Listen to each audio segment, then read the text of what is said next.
আমি আসছি কোটবাড়ি থেকে। এখানে মাছ কেনার জন্য বড় বড় মাছ পাওয়া যায় আর মোটামুটি রিজনেবল প্রাইসে পাওয়া যায়। অনেকে আসে, পরিচিত আসতেছে, এই কারণে আমি সব প্রতি বছর এখান থেকে নেওয়ার চেষ্টা করি। মাছের দাম মোটামুটি একটু বেশি, স্বাভাবিক একটু বেশি বেশি তো হবে, যেহেতু চাহিদা বেশি, মানুষজন নিচ্ছে, সবাই সবার পছন্দ মতো বড় বড় মাছ কেনার চিন্তা ভাবনা করতেছে, এই কারণে দামটা একটু বেশি, স্বাভাবিক বেশি অন্যদিনের তুলনায় মাছের দাম দ্বিগুণ চাচ্ছে। যাদের সমুদ্র আছে তারা কিনতে পারছে, যারা সমুদ্র নেই তারা দাম দর করে চলে যাচ্ছে। তো এই বিষয়টা এরকম না হয়, যদি কিছু দাম বেশি হয় মানুষের ক্ষমতা ভিতরে থাকে, সেরকম হইলে সকলে মাছ কিনে উৎসব আনন্দ করতে পারে আর কি। আধা ঘন্টা 1 ঘন্টা একটু অপেক্ষা করি, যদি দাম কমে তাহলে আমার ভাগ্যে যদি থাকে আমি কিনবো।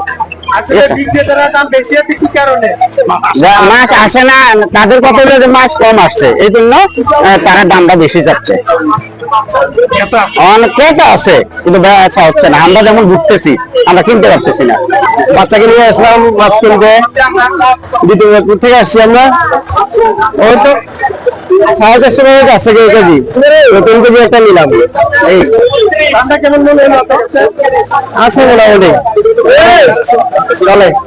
আমি ব্রাহ্মণপাড়া থানার নাগাস থেকে আসছি, কাতলা মাছ কিনা, কাতলা আনছি, ঘাস কাপ আনছি, বিঘেট আনছি, রুই আনছি।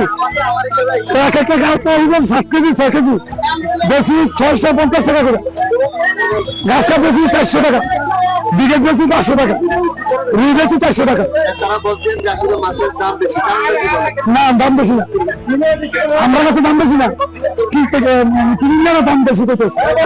আর আমার দোকানে সর্বোচ্চ ওজনের মাছ আছে মনে করেন 8 কেজি 8 কেজি 9 কেজি, কাতল মাছ 9 কেজি 10 কেজি এরকম। দাম মোটামুটি গত বছরের তুলনায় এই বছর অনেক কম। এগুলো বিক্রি করতেছি 800 টাকা, এগুলো 800 টাকা বিক্রি করতেছি, মাছ বিক্রি করতেছি 550 টাকা, আর বড় মহাশয় মাছ বিক্রি করতেছি 500 টাকায়।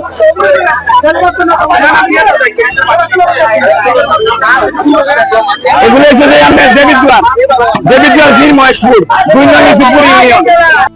মাছ আছে, কাতল মাছ আছে, রুই মাছ আছে, 8 কেজি চলে। ঠিক আছে, মাছ হচ্ছে আপনার ব্রাহ্মণপাড়া থানা নাগাজ গ্রামের মাছ। ঠিক আছে ভাই, 650 আর কি 500 450 দাম বলেন। কাতল মাছ 650 আর রুই 450।